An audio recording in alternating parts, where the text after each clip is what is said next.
before the stories begin, there is nothing you need to do. You don't need to understand everything. You don't need to stay awake.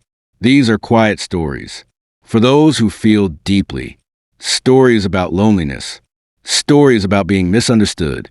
You can listen from wherever you are. You can let the words pass. And if you fall asleep, that's perfectly okay. This is a story you don't need to understand. You don't need to follow it closely. You don't need to remember every word. You can simply listen.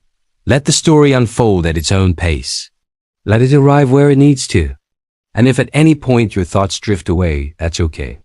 This story will stay with you even if you let go. There was a time when evenings felt heavier than nights.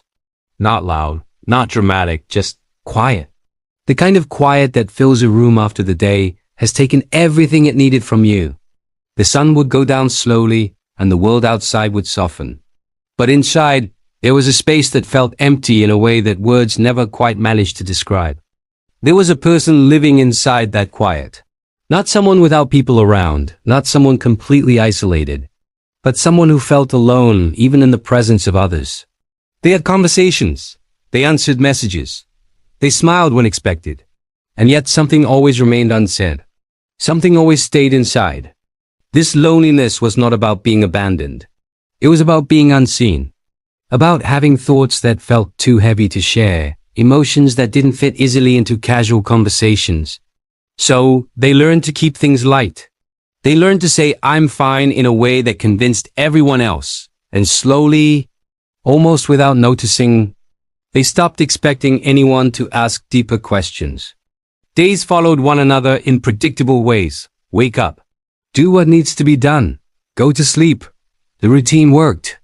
It kept everything moving. But at night, when the noise of the world faded, the loneliness became clearer, not louder, just more present, like a quiet companion that never left.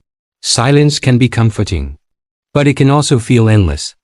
The kind of silence that doesn't respond when you speak to it, the kind that listens but never answers back.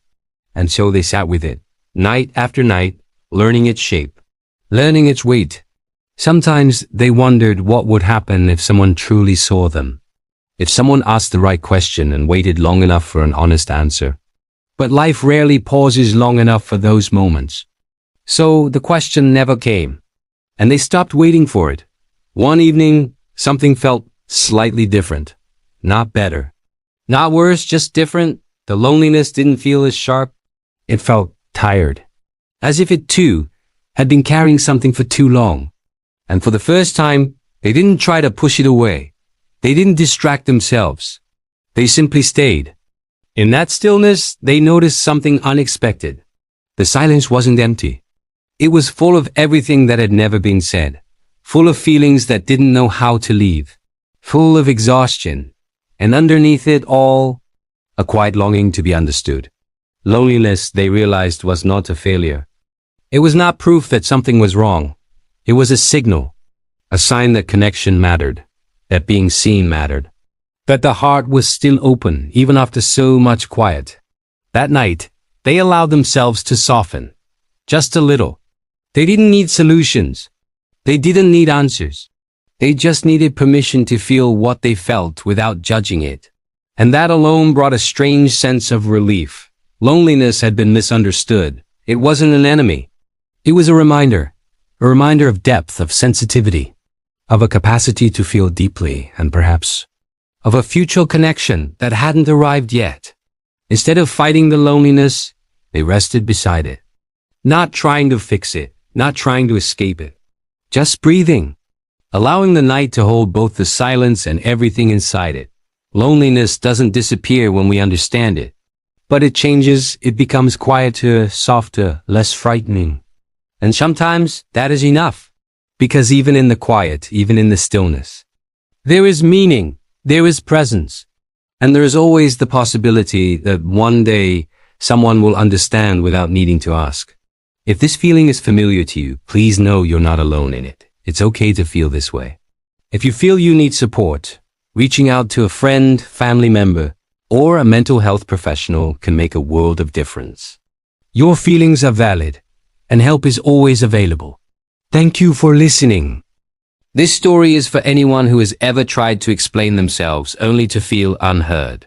You'll need to listen closely. You don't have to follow every single word. Just let this story move at its own pace. It will find you exactly where you are. There's a particular kind of pain that doesn't come from being alone. It comes from being surrounded by people and still feeling completely unseen. From speaking and then realizing your words never truly landed. It's the pain of trying to explain yourself, only to feel even more distant and isolated afterward. It was a person who often felt this way. And it's not because they were quiet by nature or because they were closed off from the world.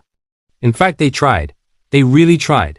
They would explain their feelings carefully, choosing their words slowly, thoughtfully. They would often soften their truths, just so they wouldn't hurt anyone, so they could be more easily accepted. And still, after all that effort, they were misunderstood. It was never one big dramatic moment of misunderstanding. It was a collection of many small, quiet ones. A comment taken the wrong way. A deeply felt emotion that was minimized or dismissed. A reaction from someone that didn't match what they intended at all. Each time it happened, they told themselves it wasn't a big deal, that it wasn't important. But small disappointments, when they repeat over and over again, become heavy. They start to accumulate like stones in a pocket, weighing you down without you even noticing at first. Over time, this person began to explain less. Not because they had nothing to say, their inner world was as rich and vibrant as ever, but because saying it out loud felt pointless. It felt like shouting into the wind. They learned through trial and error which parts of themselves were easier to hide, which thoughts were more likely to cause confusion, which feelings seemed to create distance with the people they wanted to be close to. And so they began to edit themselves. Quietly, piece by piece. Being misunderstood creates a strange and specific kind of distance. It's not a physical distance.